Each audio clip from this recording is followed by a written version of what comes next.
एक समय की बात है। किसी गांव में एक दंपति रहता था।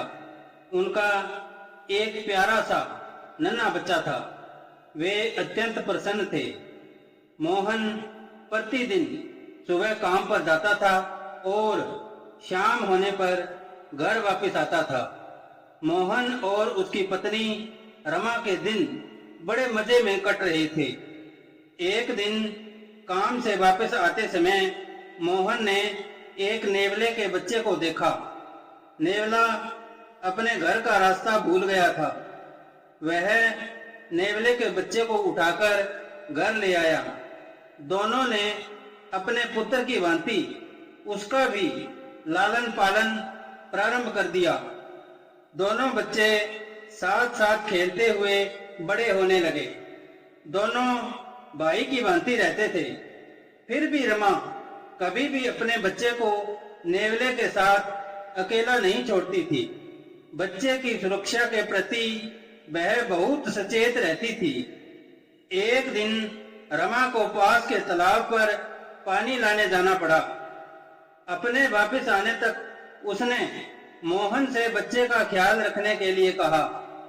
मोहन को थोड़ी देर बाद अचानक ही कोई आवश्यक कार्य याद आ गया और तभी उसे जाना पड़ा। उसे विश्वास था कि नेवला बच्चे का ख्याल रखेगा। कुछ ही देर बाद एक नाग कमरे में घुस आया। खतरा देखकर नेवले ने नाग पर आक्रमण कर दिया। दोनों में जमकर लड़ाई हुई और नाग मारा गया। अपने भाई के प्राणों की रक्षा करके नेवला बहुत गर्व का अनुभव कर रहा था। नेवले ने स्त्री के पैरों की आहट सुनी। मां को यह खुशखबरी देने वह बाहर भागा। रमा ने नेवले का मुंह रक्त से लाल देखा। डरी हुई रमा ने उसे अपने पुत्र का रक्त समझ लिया।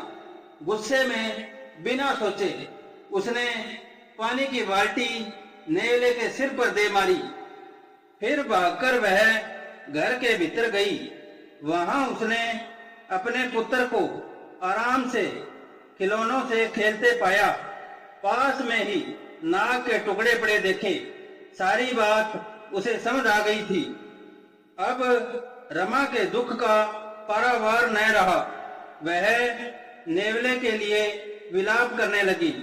अपने किए पर उसे अत्यधिक पश्चाताप था, किंतु अब तो बहुत देर हो चुकी थी। इस कहानी से हमें यह शिक्षा मिलती है कि कुछ भी करने से पहले सोचना अवश्य चाहिए।